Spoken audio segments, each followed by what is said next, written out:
우리 에스라 8장 함께 보도록 하겠습니다. 에스라 8장은 제목은 따로 세우고 라고 하는 제목이 있습니다. 제목으로 함께 보도록 하겠습니다. 36절까지 있죠. 에스라 8장은 전장에 이어서 2차 귀환에 대한 얘기입니다. 에스라가 인솔해서 가는 2,000명 정도의 인원들이 지금 2차 귀환으로 가는 거죠. 3차 귀환은 이제 느헤미야서에서 나오듯이 이제 그 3차 귀환의 얘기가 나오죠. 그렇습니다. 그렇게 보면 될 것 같습니다. 자, 세대락으로 나눠볼까요? 1절부터 14절까지 그 2차 귀환의 계보 나왔고요. 그 다음에 15절에서부터 23절까지 평탄하지 않은 길. 그 다음에 세 번째 24절부터 36절까지 삼가 지키라 내용입니다. 우리는 지금 이 에스라 서를 종교개혁과 연관해서 많이 좀 우리가 고찰을 해보고 있습니다. 이 교회를 성전을 다시 짓고 거기에 사람이 다시 오고 예루살렘으로 모이고 한 그런 어떤 의미보다는 하나님께서 인도하셔서 가나안으로 인도하신 그 출애굽기와 같은 어떤 하나님의 인도하심과 보호하심과 그걸 통해서 하나님과 깨어졌던 관계가 회복되어지는 그런 의미로 우리가 에스라서를 이렇게 지금 보고 있죠. 그렇습니다. 8장도 마찬가지입니다. 이제 그 에스라와 함께 아닥사스다 왕 때 에스라를 통해서 2차 귀환한 자들에 대한 내용입니다. 그래서 1절부터 14절, 본문을 보면 1절부터 14절까지가 각 계보에 대한 내용입니다. 1차 귀환 때도 이런 계보들이 그대로 다 이렇게 밝혀진 바 있죠. 같습니다. 그러니까 2차 귀환도 이렇게 왔다 하는 이야기입니다.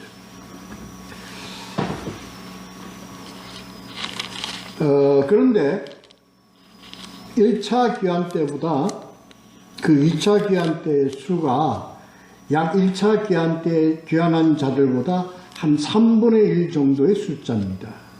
그렇게 되어 있죠. 그게 14절까지 나와 있는데요. 그 숫자를 다 보면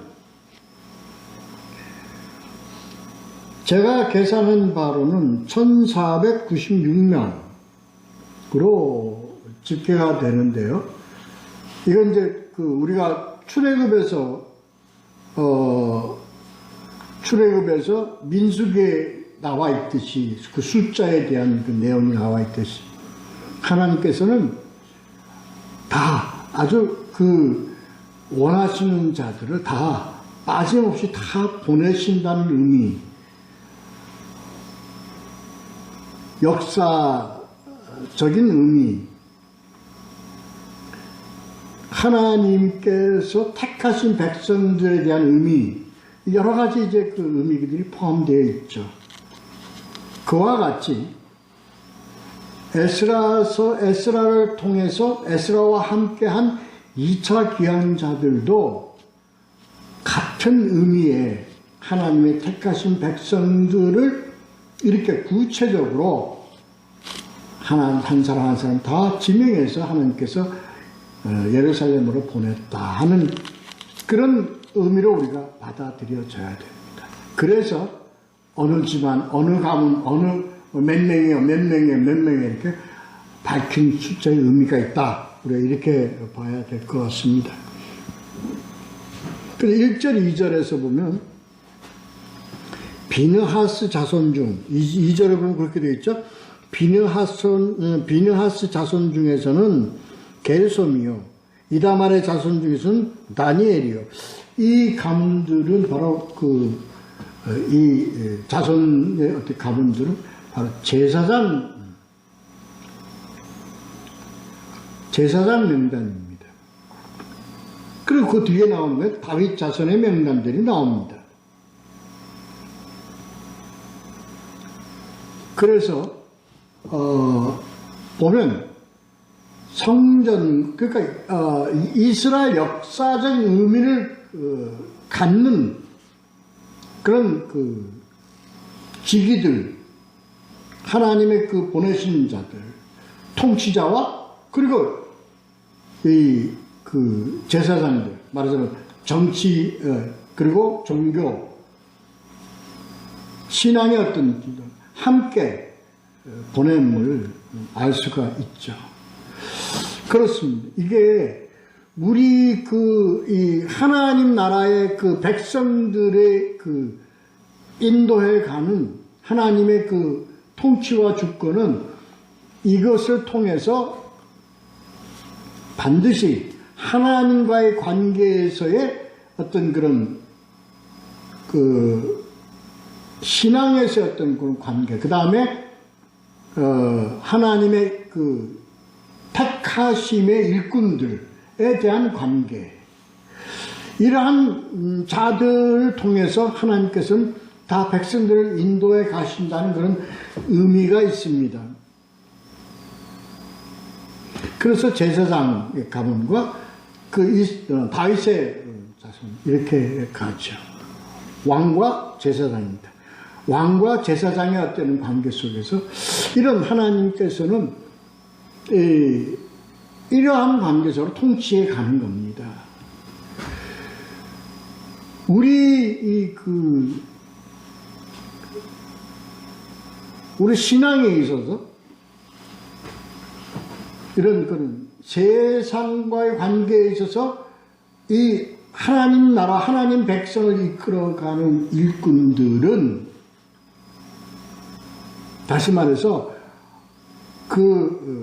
하나님 나라의 세상을 지배할 수 있는 하나님 나라의 통치자로 하나님께 세우신 자들이 있고, 하나님의 어떤 관계 속에서 하나님과 우리와의 관계 속에서의 지도자가 있습니다. 이 두 관계를 양립해 가도록 하나님께서는 길을 인도하시고 택하시고 가는 거죠. 근데 우리 뒤에도 나옵니다만 이걸 따로 세웁니다. 하나님께서는 구분해서 세웁니다. 어떤 개념적 관계 이렇습니다. 왕이 어떤 대적들과의 전투에서, 딴 나라와의 또 전쟁에서 왕이 군사들을 이끌고 진두지휘를 하죠. 근데 이것을 진두지휘할 때 기도하는 자들을 세웁니다. 따로 세웁니다. 이 관계요.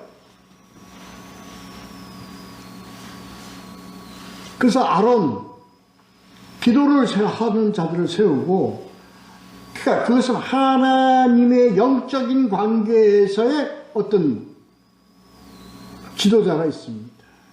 근데 모세와 다윗 같은 경우는 영적인 것을 받아서 이걸 세상을 향해서 나아가는 지도가 있습니다. 그런 자들이 있습니다. 다윗이 그랬고요. 모세가 그랬고요. 근데 하나님께서는 이 두 영역을 어떻게 합니까? 따로 세웁니다.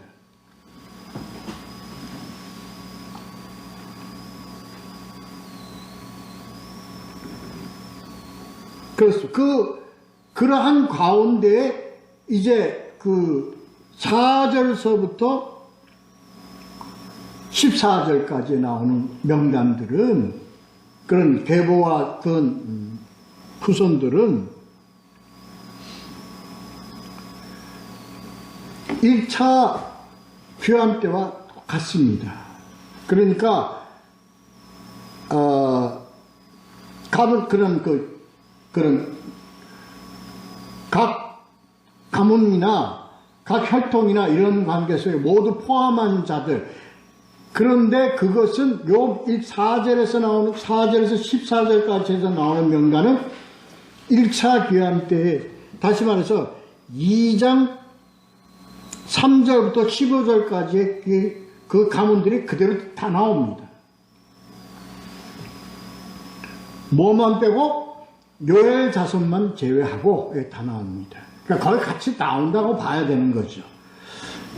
그러니까 이 관계는 뭡니까? 하나님께서 백성들을 인도해가는, 하나님이 세워서 일해가는 이 하나님의 개념이라 할까요? 하나님의 통치의 방향이라 할까요? 하나님이 백성의 어떤 그런 그 관계 속에서 가는 이것은 항상 같다는 의미로 우리가 이걸 받아들여야 됩니다. 요 명단들이 어디서 시작된 명단들이냐? 바로 출애굽 때 민수기에서 나오는 그런 후손들의 명단들이 연결되어져 가고 있다고 우리는 그렇게 그런 개념으로 봐야 한다는 겁니다.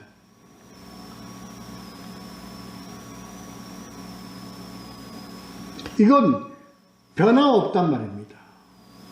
오늘 우리가 하나님 나라, 하나님의 백성들로서 하나님의 인도함을 받은 백성들의 우리들이 인정된 하나님으로부터 우리가 택함 받은 이와 같은 관계다는 거예요. 이미 이건 언제부터 하나님의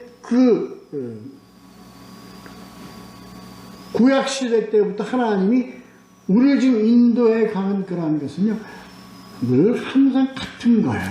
같은 거예요. 이러한 개념에서 이걸 우리가 봐야 합니다. 그러한 가운데 지금 현재 우리가 이러한 인도함을 받는 거예요. 거기는 어떠한 관계가 있습니까? 하나님의 영적인 관계와 하나님의 어떤 세상에 대한 통치의 관계, 이 관계를 겸히 같이 공히 갖고 가는 거예요. 근데 그걸 어떻게 하나님께서 따로 세우는 겁니다.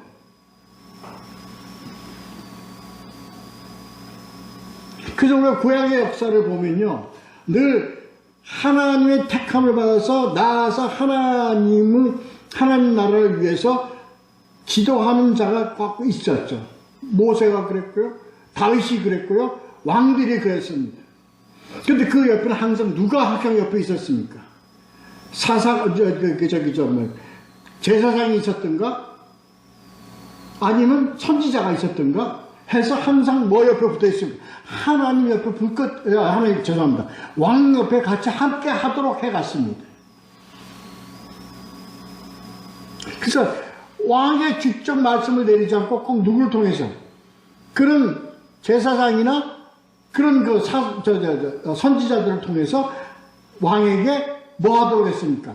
영적인 충고나 영적인 자문이나 영적인 어떤 그런 계시를 먼저 얘기하도록 했습니다. 이 관계를 우리가 잘 볼까요? 이 관계를 우리가 좀 이렇게, 오늘날 우리 교회에 대해서도 하나님께서는요, 이거를 우리가 봐야 합니다. 교회의 통치나 하나님 나라의 통치는 이 두 따로 세워주신 영역 속에서 서로 뭐 하면서 서로 보완하고 서로 도우면서 서로 지지하면서 의지하면서 가도록 했습니다. 이 관계가 허물어졌을 때 어떠한 관계가 생겼습니까? 이 관계가 허물어졌을 때 바로 통치가 제대로 이루어지지 않은 결과들이 나왔죠.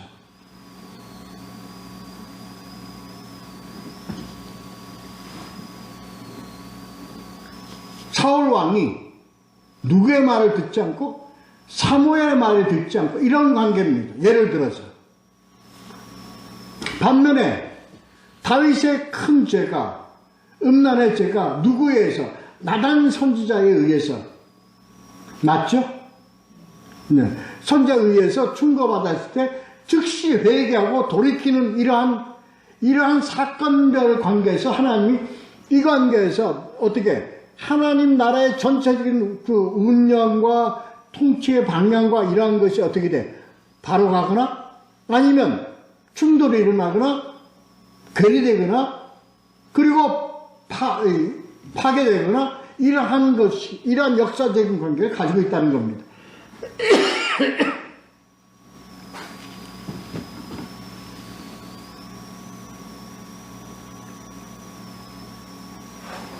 이랬을 때 이러한 관계가 서로 잘 맞물려서 잘 돌아왔을 때의 관계의 결과가 다 뭘로 끝났습니까? 다 긍정적인 결과로 하나님께 영광을 돌리고 하나님께 감사하게 되는 결과로 다 나타났다. 잘 됐다는 얘기입니다. 그냥 쉽게 얘기했어요. 오늘 에스라 8장도 그러한 관점에서 이걸 보는 겁니다. 오늘날요, 교회가 잘 되는 이 교회는요, 교회가 합리적이고 하나님의 뜻에 따라서 가는 교회의 모습은 어떤 교회의 모습이냐? 이 관계가 잘 서로 보완되어서 서로 의지되어서 잘 가는 그런 경우입니다.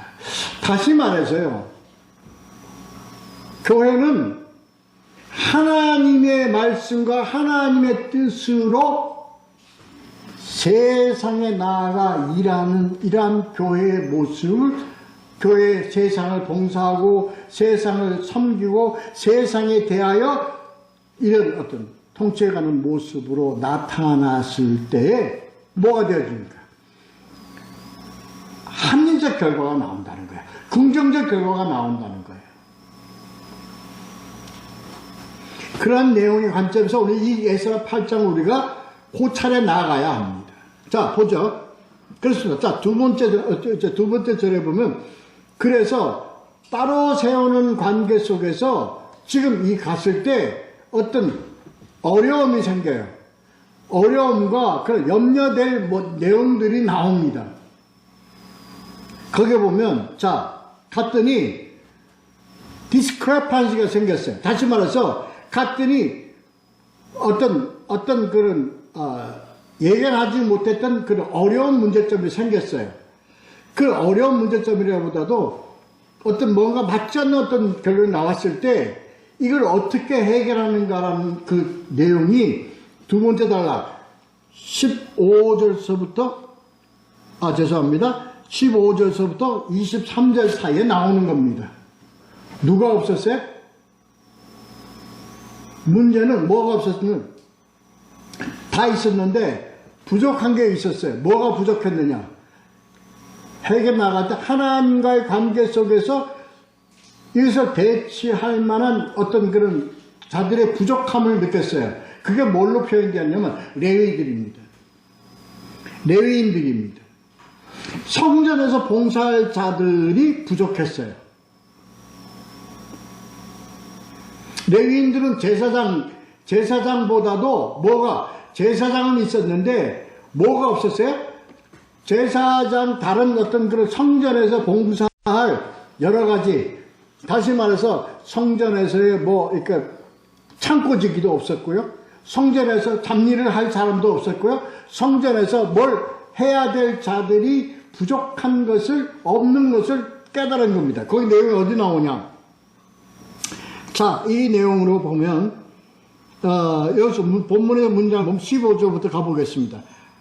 아하와로 흐르는 강가에 모으고, 여기 이제 모여서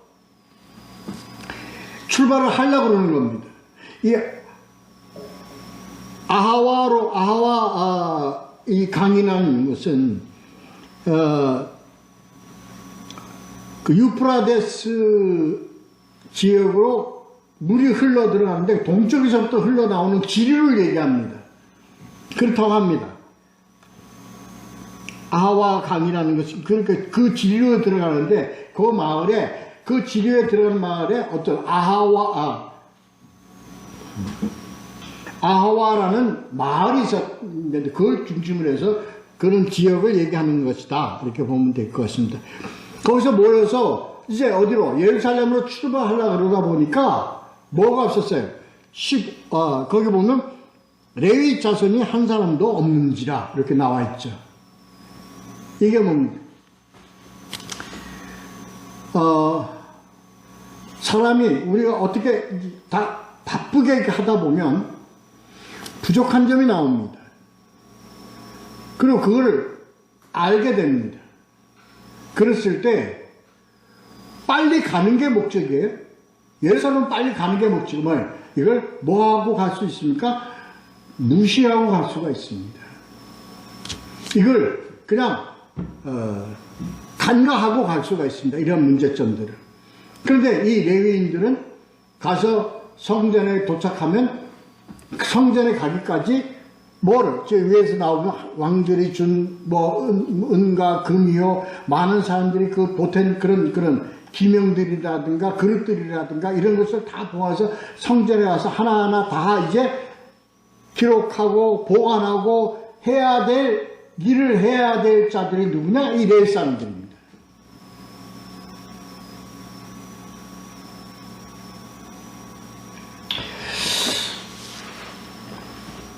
자, 보자고요. 우리 교회가요. 교회는 바빠요. 빨리 부흥해서요. 빨리 커져야 되고요. 빨리 선교사도 내보내야 되고요. 뭘 다 해야 됩니다.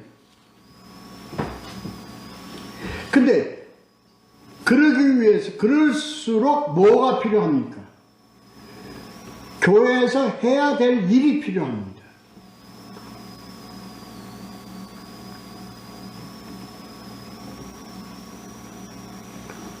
그런데 여기서 지금 에스라와 이 일행들은 여기서 머물렀습니다.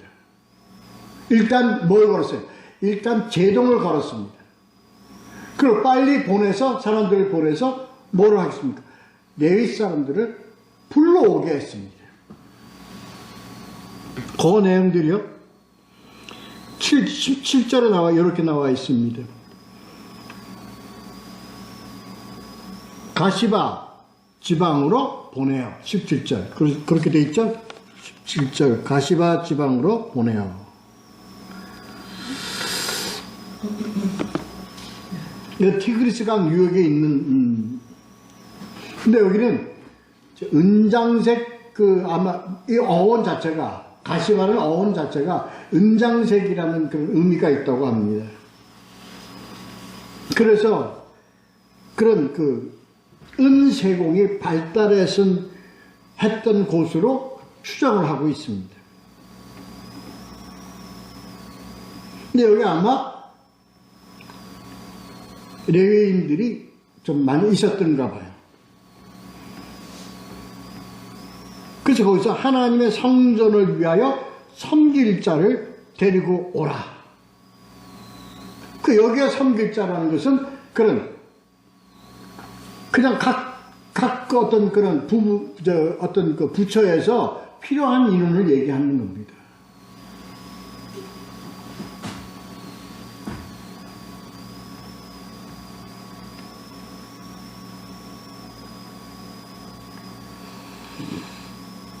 그 사람들이 어디서 느디님 사람들이요. 자, 보죠. 17절 한번 보시면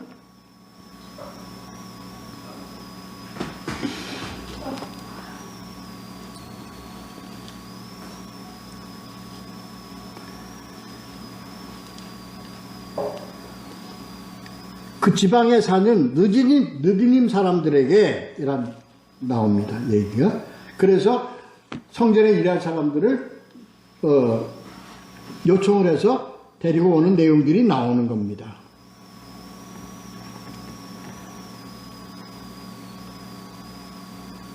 이들은 다 뭐예요? 이런 모든 자들은 지명받은 이들이었더라. 20절.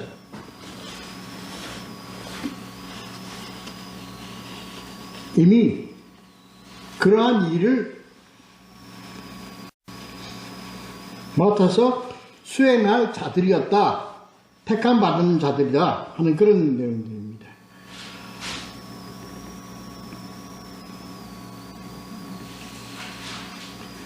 자 보면 21절 이렇게 보면요. 이렇게 하면서 21절 한번 보자고. 21절에 보면 다윗과 방백들이 레위 사람들을 섬기라고 준 느디님 사람 중 성전 일꾼은 220명이었는데 그들은 모두 지명받은 이었더라.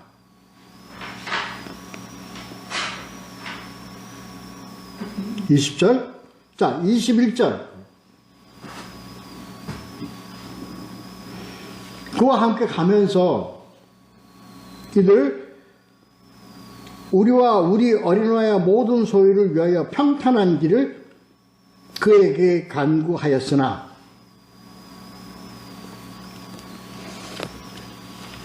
이걸 왜 이렇게 했느냐?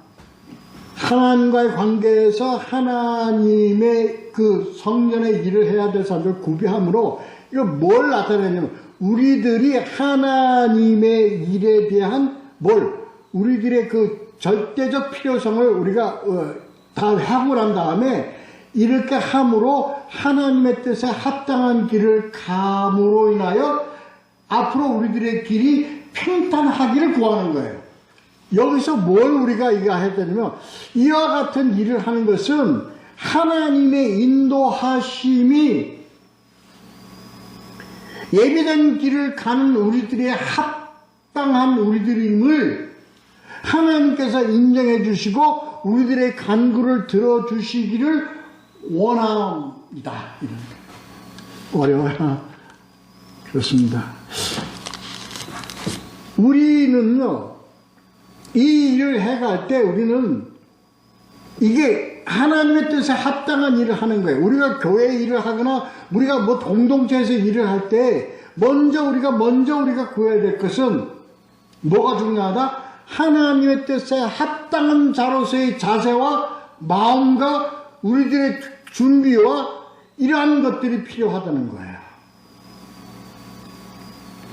그것을 우리가 스스로 겸비해서 이걸 우리가 해놓고 그리고 하나님께 구해야 되는 거예요.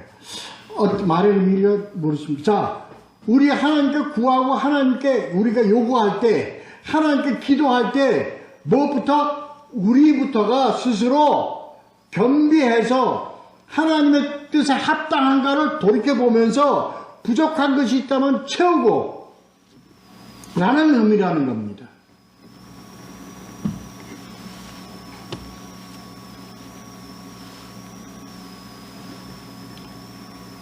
그래서 우리는 이것을 어떻게 우리의 신앙 결단으로 이로써 우리 몇 절에 보면 21절에 아와 강가에서 뭘 선포하고 금식을 선포하고 이게 우리가 이렇게 함으로써 하나님께서 우리를 인도해 주시기를 우리를 합당하게 주님께서 우리를 보호해 주시기를 간구하는 의미의 금식을 선포했다. 그러니까 기도와 금식을 얘기하는 거죠. 이 부분을 우리가 좀 알았으면 좋겠습니다. 이게 우리의 자세라는 거예요. 신앙의 자세라는 거예요. 우리는 우리 마음대로 살고, 우리는 우리 마음대로 하면서, 우리는 뜻에 합당한 짓을 하지 않고, 우리는 하나님께 구할 것만 구한다면, 하나는 의미입니다. 그런 의미입니다.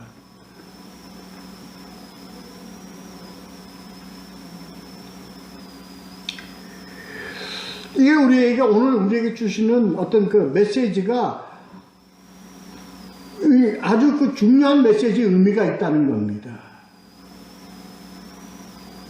우리의 마음에 우리는 하나님께 우리를 올리지를 못해요. 우리 하나님께 드릴 걸 드리지 못해요. 우리는 뭐 하지를 못하면서 우리는 뭘 자꾸 구해요? 주시는 걸 구한다고요.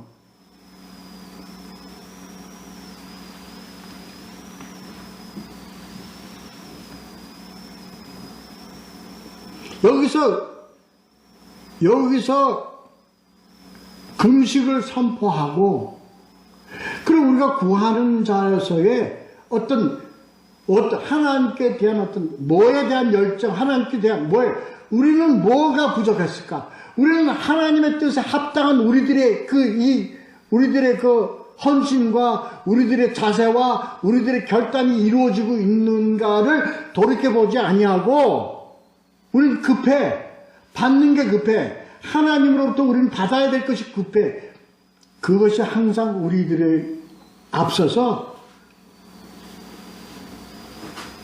우리들의 자세에 문제가 되고 있는 것을 그냥 잊어버리고 망각하고 가고 있는 건 아닌지 돌이켜보자는 겁니다.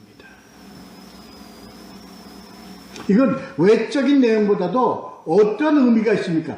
내적인 의미가 있어야 된다는 거예요. 그래서 우리 구약의 사건들을 보면요, 항상 뭐가 있습니까? 항상 다 죽어가는 위기에 처했을 때 이런 선지자나 이런 제사장들 뭘 보고 있죠? 기름이 조금 남아있느냐? 떡이 좀 있느냐? 그런 의미로 이것을 우리가 봐야 합니다.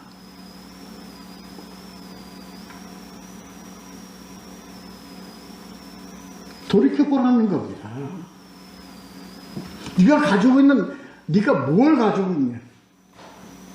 떡, 보리떡 5, 생선 2마리 하는 것이 그게 있느냐는 거예요. 무엇이 있느냐? 내가 너의 인간들의 모든 것을 영적으로 다 채워줘야 될, 너희들을 인도하고 다 배불르게 내가 줘야 될 이때에 너희는 하고 하는 것이 하나님의 요구하심이란 말이에요. 이게 오늘 우리에게 너희가 다 가져가, 성전 기물을 가져가, 그릇을 가져가, 왕이 다 보내서 너희들 이것을 다 채워서 성전을 이루어가는 일에 다 쓰라고 다 물건도 보내고 다 이렇게 다 하는데 누가 가져가? 누가 가져가? 근데 그걸 맡아야 될 자들이 누구냐? 레위 사람들이란 말이에요. 여기 레위 사람들 사람을 의미하는 게 아니라 이러한 레위가 해야 될 너희들의 그 삶, 하나님의 성전 기물과 뭐를 받들어서 너희가 이걸 지키고 가야 될 너희들의 자세가 있느냐 말이야. 너희들의 자세가 되어 있느냐.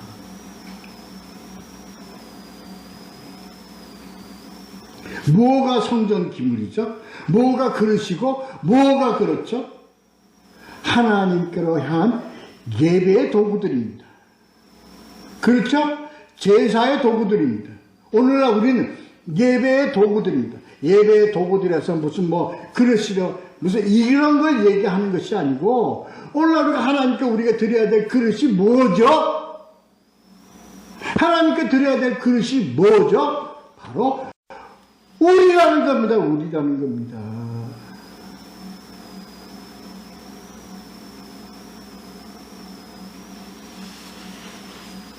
하나님께 올릴 제사의 어떤 내용의 물을 담은 그릇. 그게 뭐죠?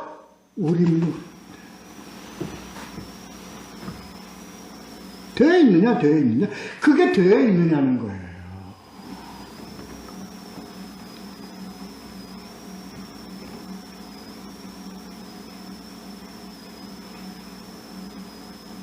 근데 이러한 기물과 이런 모든 것을 다 가져가야 되는데 이것을 옛날엔 우리가 해주겠다 그랬어요. 여기서 보면 22절 그것을 구해서 좀 보호해 주십시오. 병력도 필요하고 이거 운반 그 도구도 수레도 필요하고 다 필요한데 그걸 어떻게 했어요? 왕에게 구하기를 부끄러워하였습니다. 22절. 이 얘기는요, 그건 뭐가 해야 될 일이다? 우리가 해야 될 일이라는 거야.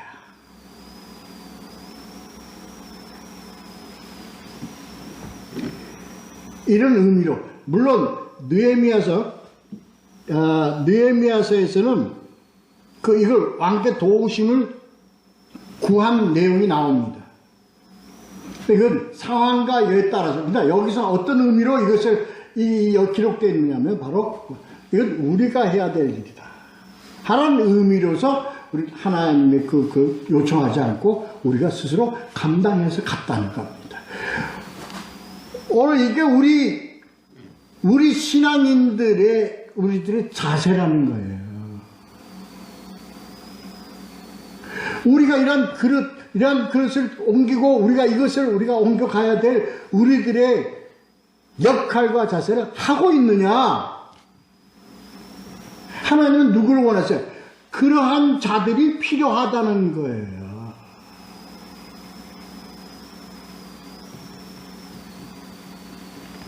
하나님의 영혼들을 잘 부축해서 그들을 어디에? 하나님의 성전으로 가지고 가야 될 역할을 할 우리 하나님의 백성들이 필요하다는 거예요. 그 일꾼들이 필요하다는 거예요. 앞서서 가는 일이 아니라 뒤에서 이걸 돕고 해야 될 눈에 보이지 않는 이러한 일들을 해가야 될 일꾼들이 필요하다. 오늘날 이것을 누가 할 것이냐?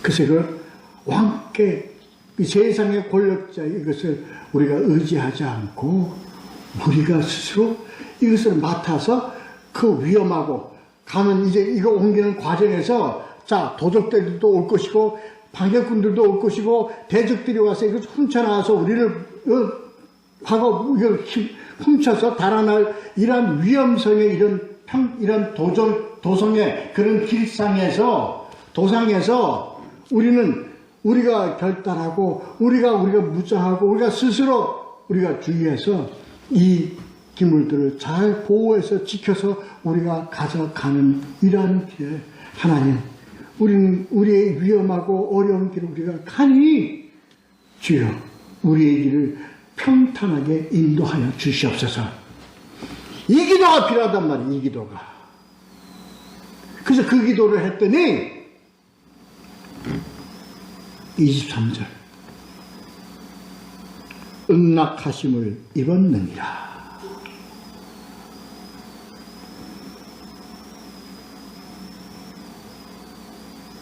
여기서 우리가 받는 교훈이요 신학적 교훈이 있습니다. 그게 뭐냐? 마태복음 6장 33절 그런즉 너희는 그의 나라와 그의 의를 위하여 그의 나라와 그의 의를 구하라 하는 예수님의 말씀의 복음적 명령이 여기에 상응되는 얘기다 이겁니다.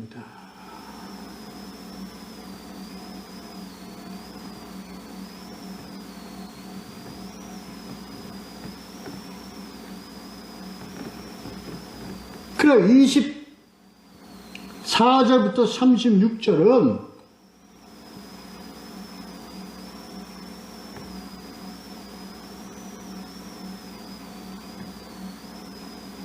그래서 어떻게? 자, 24절 보시죠. 24절 보시면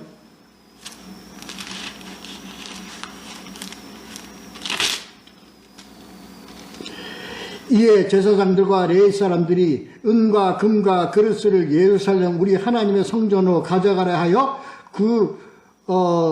무게도로 받으니라. 이것도 받았어요. 가져갑니다. 그걸 누가 가져갑니까? 레위인들이 그 일을 맡아서 하는 거예요. 그래서 셋째 달 12일에 우리가 아하와 강을 떠나 예루살렘으로 갈새 우리 하나님의 손이 우리를 도우사 대적과 길에 매복한 자의 손에서 건지신지라 이렇게 나오잖아요.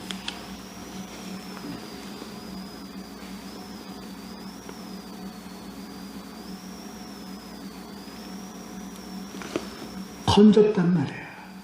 그러니까 이 두 번째 단락에서 그렇게 해서 그렇게 어려운 여건 속에서 레위인들 다 구해서 다 채워서 가면서 기도와 금식으로 주님께 구하니 주님께서는 우리를 안전하게 인도 보호 도달하도록 하셨다.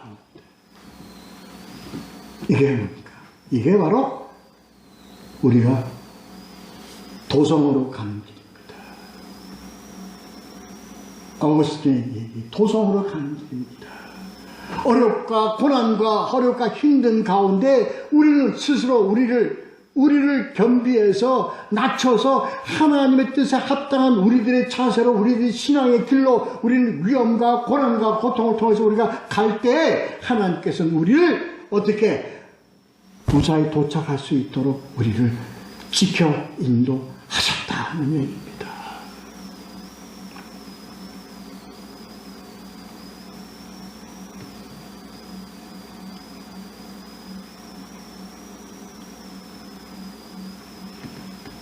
그래서 우리는 우리들의 모든 삶을 하나님께서 우리를 도성으로 새 예루살렘으로 인도하는 그때까지 우리는 어때? 삼가 지키라. 29절.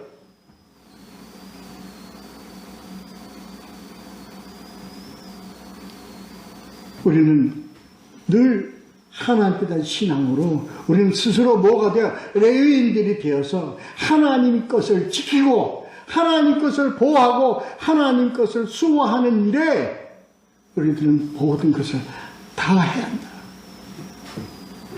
그리고 늘 기도와 금식과 기도로 우리는 주님께 구하며 우리는 하나님께 우리의 길을 평탄하기를 우리는 늘 구해야 하면서 가야 한다.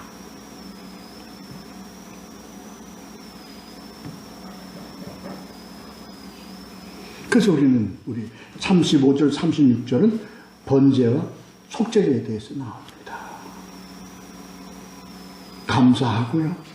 우리들은 늘 이 번제와 속죄제는 늘 항상 하는 겁니다. 늘 항상 나는 죄인이나 나는 주님께 우리는 산제사로 나아가는 자로서의 삶을 살기를 원하고 그렇게 할 것이니 하나님 우리를 주의 손에 붙잡아 주시고 영원한 주님의 이 길에서 우리가 승리의 길로 가는 그리고 아름다운 열매를 맺을 수 있도록 아버지 늘 우리를 보호해 주시고 지켜주시고 우리를 늘 깨닫게 하도록 인도하여 주시옵소서. 다 알고 결단하며 나아가는 우리 모두가 되시길 예수 그리스도의 이름으로 축원합니다. 기도하시겠습니다.